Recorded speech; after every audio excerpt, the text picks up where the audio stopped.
स्नेहा का सपना था कि उसे कोई बहुत ज्यादा समझदार और स्मार्ट पढ़ा लिखा लड़का मिले, लेकिन कहते हैं ना, जो भाग्य में होता है होता वही है। देख, मैं साफ कह रही हूँ, लड़की के बाप के पास भर भर के पैसा है। अरे एक बार लड़की ने तुझे पसंद कर लिया तो समझ के पैसे की तो नदियां भर जाएंगी, लेकिन फिर भी तेरी प्यास नहीं बुझेगी बेटा। अरे माँ, फ्रिज में मैंने 2 बोतल पानी की रखी है, और कैसे प्यास बुझेगी? अरे 5वीं फेल, मैं बात कर रही हूँ पैसों की प्यास की। तू गवाह नहीं समझेगा इस बात को। बस तुझसे लोगों की नौकरी करवा लो। वो क्या है ना आशीष की माँ, वो सीधा है, और जिसे तू लोगों की नौकरी बोल रही है ना, वो आशीष का प्यार है अपने लोगों के लिए, जिनसे वो प्यार करता है या जिनसे जुड़ा हुआ है वो। अरे जमाना नहीं रहा वो। अरे आज की डेट में तो ना बेटा माँ का है, ना ही पति पत्नी का। कैसी बात कर रही है माँ? चाहे दुनिया यहाँ की वहाँ क्यों ना हो जाए, मैं आपके बिना नहीं रह सकता, ना ही मैं आपको कभी धोखा दे सकता हूँ। अरे हाँ, ठीक है ठीक है। देख, लड़की को पढ़ा लिखा लड़का चाहिए तो वहां चुप रहना। जबान खोलेगा तो पता चल जाएगा कि 5वीं पास है। अरे तो पढ़ा देती ना आगे। माना सौतेली माँ हो, लेकिन दहेज की लालच तो अपने बेटे जैसी ही रख रही हो। पापा ऐसा मत बोलिए ना माँ को, वो मेरी माँ है, मैं उनसे बहुत प्यार करता हूँ। अच्छा अच्छा बेटा, कुछ नहीं कहता, बस तैयार हो जा, चलते हैं और देखते हैं कि कौन है लड़की और क्या चाहती है। सभी मिलकर लड़की देखने जाते हैं, जहाँ स्नेहा आशीष को देखकर ही इम्प्रेस हो जाती है। वाह, कितना हैंडसम है, काश इससे मेरी शादी हो जाती, लेकिन पता नहीं कितना पढ़ा लिखा है। स्नेहा, लड़का बहुत अच्छा है, बेचारी की माँ दूसरी है, लेकिन देख रही है ना, हीरा भी इतना चमकीला नहीं होगा जितना कि ये।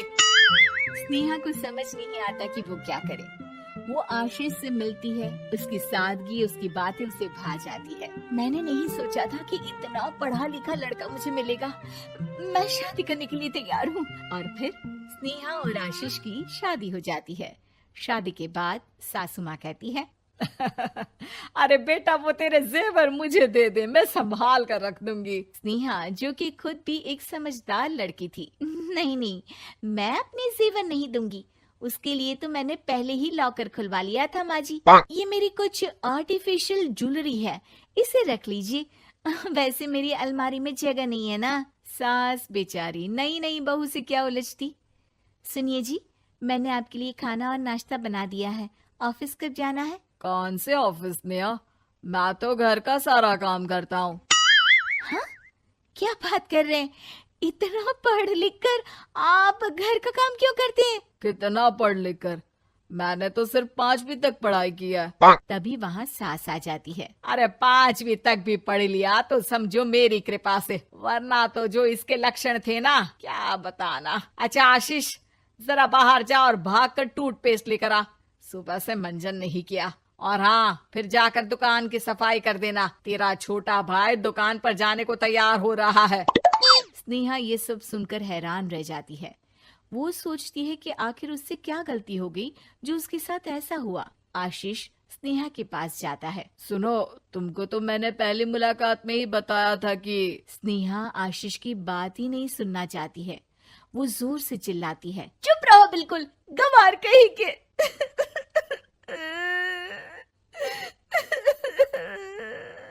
कितना बड़ा धोखा हो गया मेरे साथ, अब मैं इस घर में नहीं रह सकती। प्लीज ऐसी बात मत करो, मेरी पत्नी हो तुम, जैसे बोलोगी मैं वैसा करूंगा। मैं कोशिश करूंगा बाहर जाकर कोई काम ढूंढ लूं, पर प्लीज मत जाओ। चुप रहो गंवार कहीं के, मैं तुम्हारे जैसी की बीवी हो ही नहीं सकती। आशीष स्नेहा को लाख समझाने की कोशिश करता है, लेकिन वो अपने मायके चली जाती है। माँ चलिए ना, स्नेहा को मना कर लेकर आते हैं। अरे जाओ, बनाने जाए मेरी जूती। इतना घमंड, जैसे कलेक्टर हो कहीं की महारानी। अरे मैं तो तुझे कहूंगी कि तू भी भूल जा, हमने नहीं भगाया, खुद ही तो गई है। माँ वो बीवी है मेरी, मैं प्यार करता हूँ उससे, मैं जा रहा हूँ उसे लेने। वहीं स्नेहा के घर पर, माँ वो तो कुछ काम ही नहीं करता, घर का नौकर है। 5वीं पास। मैं नहीं रह सकती ऐसे आदमी के साथ माँ।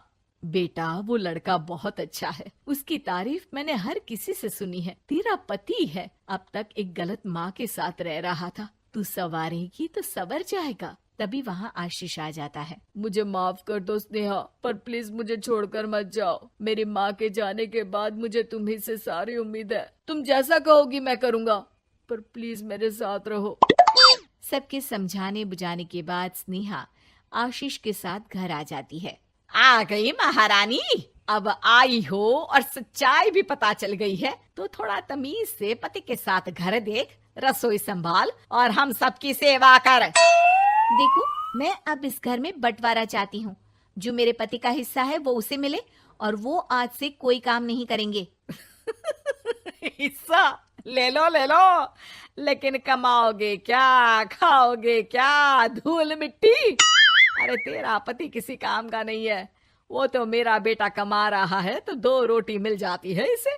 तभी वहाँ स्नेहा के ससुर आ जाते हैं। मैंने एक बंद फैक्ट्री को पहले ही आशीष के नाम कर दिया है और घर के 2 तल्ले में 1 तल्ला ले लो। मैं तो आशीष के पास रहूंगा, वकील थोड़ी देर में आता ही होगा। अरे जाओ जाओ, 2 दिन में भूख से तड़प कर सब वापस आ जाओगे। बढ़िया आई बहू बेटे वाली। फिर क्या था, स्नेहा आशीष के साथ मिलकर बंद फैक्ट्री को खोलती है और मन लगाकर काम करती है। दोनों की मेहनत रंग लाती है और आशीष अपनी मेहनत से एक सफल बिजनेसमैन बन जाता है। लेकिन एक दिन, अरे बहू बेटा आशीष, मुझे माफ कर दो, मैं भी अब तुम लोगों के साथ रहना चाहती हूँ। इस कमबख्त ने तो दुकान का बेड़ा गर्क कर दिया। वो तो आशीष था जो सारा दुकान का काम संभालता था। बेटा हमारे पास तो अब खाने को भी नहीं बचा। माँ जी, इसे कर्म के फल कहते हैं। खैर, खाना है तो आपको और आपके बेटे को काम करना पड़ेगा, समझी? हे भगवान, अब ये दिन आ गए हैं कि बहू के साथ रहने के लिए मुझे काम करना पड़ेगा। बेटा आशीष, तू ही समझाना अपनी बीवी को। पता है ना मैंने तुझे कितने प्यार से पाला है। हाँ माँ, वो तो ऐसे ही बोल रही है आपको। अरे घर में कामकाज के लिए बहुत सारे नौकर चाकर है, आप आराम से रहिए माँ।